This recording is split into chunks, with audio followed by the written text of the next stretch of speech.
नाज़रीन, drama serial नकाब की आज की वीडियो बहुत दिलचस्प है, पूरी देखिएगा। चैनल को सब्सक्राइब नहीं किया तो सब्सक्राइब जरूर कर लीजिएगा। ईमान की गिरफ्तारी पर मीडिया में हलचल मच रही थी। दूसरी तरफ ईमान की गाड़ी के तबाह होने पर भी बात हो रही थी। मीडिया के लोग काफी हैरान थे। अगर अभी तक ईमान मैडम के घर से कुछ बरामद नहीं हुआ और ना किसी किस्म की करप्शन पाई गई है, तो फिर गिरफ्तार करने का क्या मतलब है।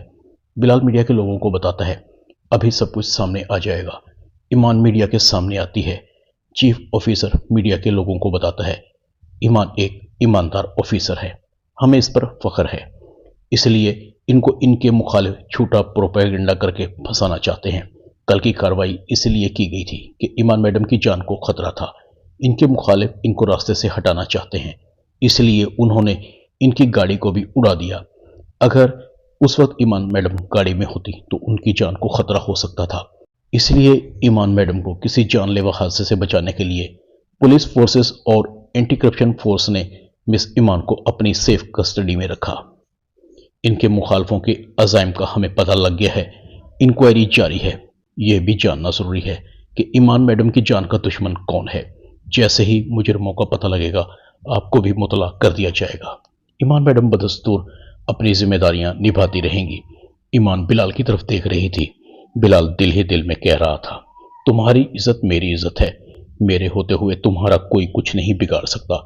ईमान की निगाहें झुकी हुई थी। बिलाल कहता है अपनी नजरें उठाओ, जो होना था हो गया। मुझे तुम्हारी निगाहें झुकी हुई अच्छी नहीं लग रही। तुम्हें किसी चीज से रोकता हूं तो तुम्हें बचाता हूं। तुम्हारे दुश्मन बहुत चालाक हैं। तुम पर यह पहला अटैक नहीं, आगे भी अटैक हो सकता है। ईमान कहती है मुझे आपकी बात मान लेनी चाहिए थी। बिलाल कहता है वो तो तुम आगे भी नहीं मानोगी, खुद को अकले कुलचो समझती हो। मुझे सलीम चाचा से दो टोक बात करनी होगी, तुम ऐसे नहीं मानोगी। सोचा है तुमने अगर तुम्हें कुछ हो जाता तो मेरा क्या होता। बिलाल ईमान को घर लेकर जाता है। ईमान की माँ और बाप ईमान को देखकर गले लगाते हैं। बिलाल कहता है लीजिए संभालिए अपनी बेटी को, ये तब तक आपकी जिम्मेदारी है जब तक मैं बारात लेकर नहीं आ जाता। बिलाल जाने लगता है। ईमान की माँ कहती है बैठोगे नहीं बेटा। बिलाल कहता है नहीं, अब एक बार ही आऊंगा, इससे निकाह करके अपने साथ ले जाऊंगा। ईमान की माँ ईमान को कहती है क्या हुआ था बेटा, हम तो डर ही गए थे। अगर तुम्हें कुछ हो जाता तो हमारा क्या होता, तुम्हारे अलावा हमारा कौन है। ईमान का बाप खामोश था। ईमान को कहता है मैंने तुम्हें कहा था। जैसे बिलाल कहता है उसकी बात मान लिया करो, वो तुमसे ज्यादा अक्लमंद भी है और एक्टिव भी। उसने इस खतरे से तुम्हें पहले ही आगाह कर दिया था, मगर तुम्हारी हड्डियों को चैन नहीं। ईमान कहती है अब्बा आइंदा कुछ नहीं होगा, पहले उसकी सुनी है, अब घर आ गई हूं तो आपकी सुननी पड़ रही है। ईमान का बाप कहता है बेटा उसकी सुनने की आदत डाल लो, वो जो भी कहता है तुम्हारे भले की ही कहता है। ईमान कहती है अच्छा अब्बा अब जाने भी दें, मैं भी थकी हुई हूं, आराम करूंगी। ईमान अपने कमरे में चली जाती है। ईमान का बाप कहता है बिलाल हीरा है और मुझे ऐसा ही दामाद चाहिए था जो साया बनकर मेरी बेटी की हिफाजत करे। ईमान की मां कहती है अब तो मुझे भी यकीन हो गया है, बिलाल जैसा दामाद तो हमें मिल ही नहीं सकता।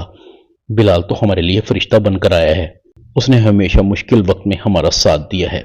सलीम कहता है ये बात तुम अपनी बेटी को भी समझा दो, शायद उसकी अकल में कुछ आ जाए।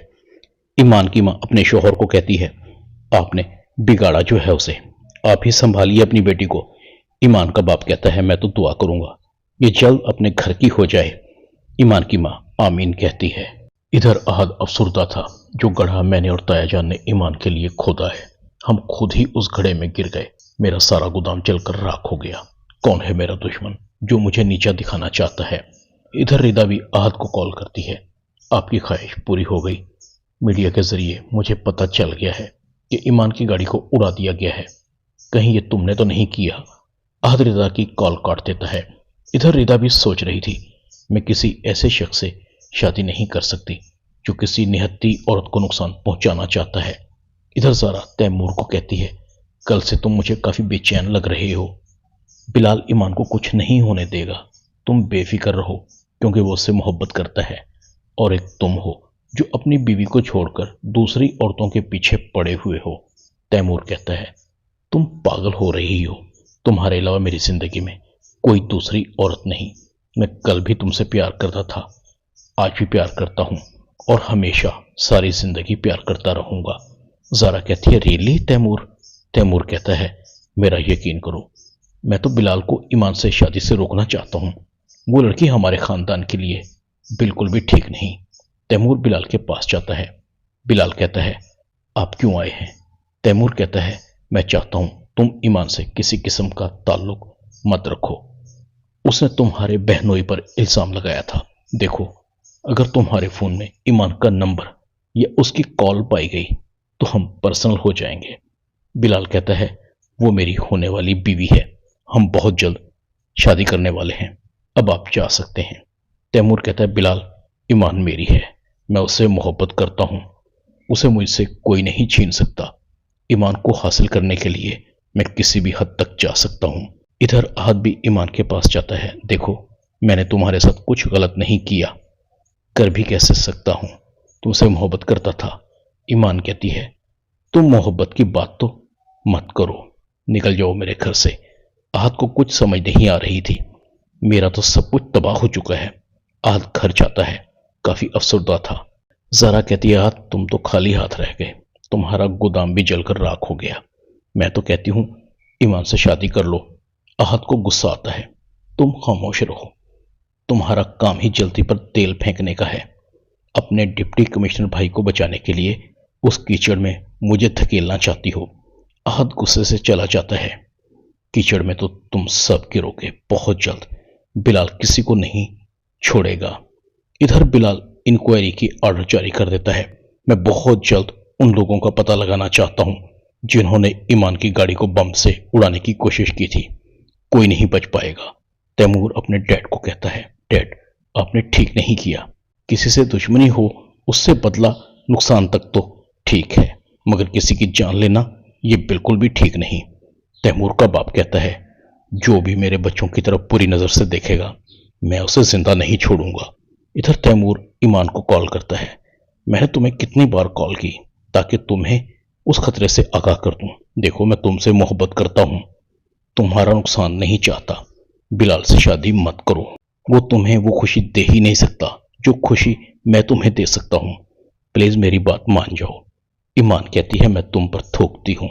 अभी इंक्वायरी जारी है, एहतसाब का वक्त शुरू होने वाला है, तैयार रहो। बिलाल भी तैमूर को कहता है ईमान को ट्रैप करने की कोशिश मत करो, तुम्हें यह हरकत बहुत महंगी पड़ेगी। तैमूर कहता है ईमान के लिए मैं हर खतरा मोल लेने के लिए तैयार हूं, मैं ईमान से तुम्हारी शादी कभी नहीं होने दूंगा। ईमान और बिलाल की शादी की डेट फिक्स हो जाती है।